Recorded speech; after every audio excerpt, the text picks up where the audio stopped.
Well, welcome to episode one. Start that again. Welcome to episode 1 of Knockout Dialogues. Today I'm joined by Brendan Warburton, head coach of Sheffield City Boxing Gym. So, Brent, first question I want to ask you. This is more than just a boxing gym. It's more like a community gym. So, can you share a bit about what this gym means to the local community? What this gym means to the local community? Well, this community's it's got some issues like a lot of inner city communities, and I think what this provides is a safe place for youngsters to go and do something positive. So they're off the streets, they're keeping active, and as I say, they're doing something positive. But that's for young people. You've seen that we cater in this gym for quite a lot of different groups, really. So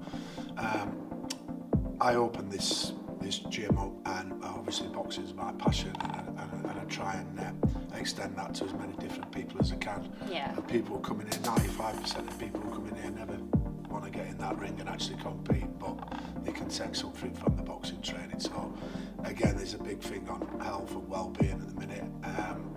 Well, exercise is a big part of that. So yeah, I think this gym provides somewhere where it's a safe place where people can come, train, learn new skills, meet new people, get fit and have fun. Yeah, and this gym does a lot of different things with the community. Like you do the things during the summer with the children. Yeah. And you do some things at EIS. Yes, so we work with all different groups. So we work with special needs groups. So we've just done a couple of days down at EIS with them.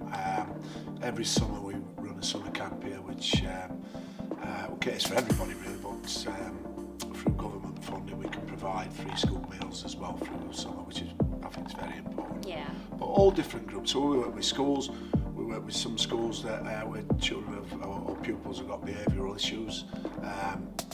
If you're coming down here and learning a little bit of discipline and respect can help them in the schoolwork. Yeah. Concentration levels that you learn through boxing can help you focus in your schoolwork. Yeah. So all different things. Whoever needs us will be there. Okay. And you just mentioned there that boxing can help you with the concentration. What other things do you think getting into boxing helps a person with? The confidence. Yeah. You know, sometimes we have kids that sometimes they've been bullied at school or something. The confidence is really low, the self-esteem is really low. Yeah. So that can help pick up people's confidence, pick up people's self-esteem. Obviously, like I mentioned before, your fitness and your well-being as well is very important. So yeah, I think boxing caters for all them things. But also, especially in this gym, is you're part of the community. Yeah. And there's people here from all different backgrounds that mix in night after night and get on and become friends. If the world were like that, like this gym, it'd be a better place. Yeah. This gym's been around since 2010. Yeah. How do you think it's changed over the years? It's got busier. Yeah. I know that for starters. I started here in 2010. I used to have another gym in Woodseats where we outgrown that gym and we moved down here in 2010. Now we've got around 30 people who are competing for us, all at different levels. But also the more the community work and that we do, we've increased a lot more.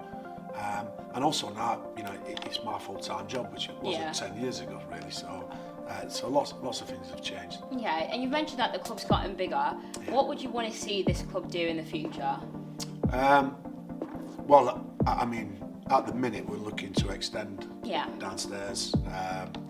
We're trying to obtain a lease from council, which will mean that we could then apply for funding and hopefully get a bigger and better facility. That's what we're crying out for, really. Yeah. You've seen how busy this gym gets. We get 300 to 400 people a week through its doors.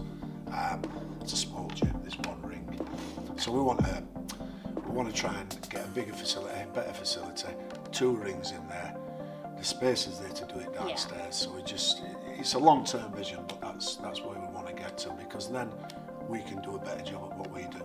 Okay. We can get more people boxing and we can create more champions and more role models for the community. Yeah. And I feel like this is a boxing gym of champions, and you did mention that you've got around 30 fighters who fight for this gym. Yeah. Do you want to just mention any of the amateurs that really catch your eye?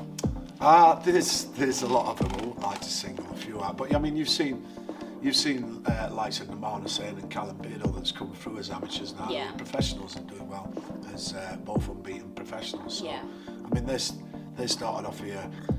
Naman started off in his right corner from gym, 9-year-old, the first person in this gym. So, I mean, and they were successful amateurs, champions, national champions, and so wanted to turn professional, and that's how I've ended up going down professional route with them two as well.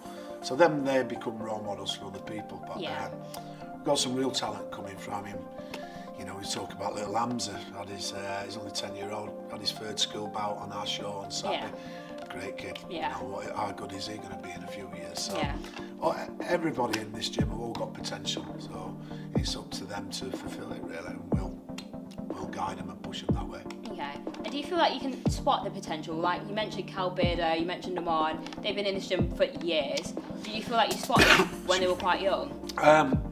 Bit of a difference really, because Naman Hussain, 9-year-old, well, he's fast, got fast hands, he listens, he learns. Whereas Cal Beardle started at 13 years old and everything was really hard work. He weren't a natural. Yeah. But he stuck in the gym and stayed in the gym and worked really hard at it. Yeah. And became a national champion. But so, everybody's different. Some people you can look. I've had some of the best kids I've ever seen through these doors, skill-wise, but they've never gone on to do it because it's the whole package. It's the commitment. You know, it's the heart and determination that makes everything into a boxer. So you can have the skill, but you've got to have the will as well. Yeah. It ain't going to happen. Okay. So if somebody was an amateur level and they wanted to be somebody like Naman, they wanted to go professional, what do you think that they should focus on? Being a good amateur. Yeah, being the best they can be. If you can fulfil that potential in the amateurs, then potentially you can turn that over into professional, but it's a different game. Yeah. So, I'd definitely say get as much experience as you can in the amateurs before wanting to turn pro. Okay. And you mentioned you've got loads of different types of people in this gym. You've got amateurs, you've got pros, you've got people who are just here for fitness. How do you feel like you're able to help each individual with what they want to do? I suppose it's what we do is we teach and coach boxing. So you know, if people, that's for everybody. You know, that's for everybody. We kind of, you know, everybody comes through that door, and it's all accepted. Everything gets left at that door, and people follow the lead. And hopefully, people are improving each and every time they get in here. So, I mean, we've got a couple of sessions where it's just for his boxing team, and a couple of sessions where it's just for his youngsters. But you know, everybody else all trains. They're all structured sessions and coach-led. So it's for everybody really. Obviously, there's a mix there. There's people that want to spar and want to compete, and there's people who want to come in and punch some bags and learn some skills. Yeah. So you know, that's fine for me. People don't want to go in there, they don't want to compete, or they don't want to, it's not end of nose. They can quite happy get some of it out of it, just working non-contact, if you like. Yeah. It's for everybody. Okay. And what advice do you have for aspiring boxers who want to pursue a career in the sport? Work hard, but also listen to your coaches. Work hard. But also, what I would say is as well, don't put everything on boxing. Yeah. Get an education, because that stays with you. Yeah. Your boxing career can finish like that. Yeah. So you've got to have something to fall back on, and your education is so important. And we instill that in our youngsters, you know, because both of them go together. Yeah. Really, and like I say, if you're doing well at school and you're doing well in the gym, and you get that focus that you can take into your school and your education, it can help you out. But like I said, I would say, you know, your education is there for life. Yeah. Boxing's a short career. Yeah. Okay. Thank you for your time, Brendan. All right, no worries. I think that's it. That was so good. Thanks, Brent. Oh, no worries. Cheers.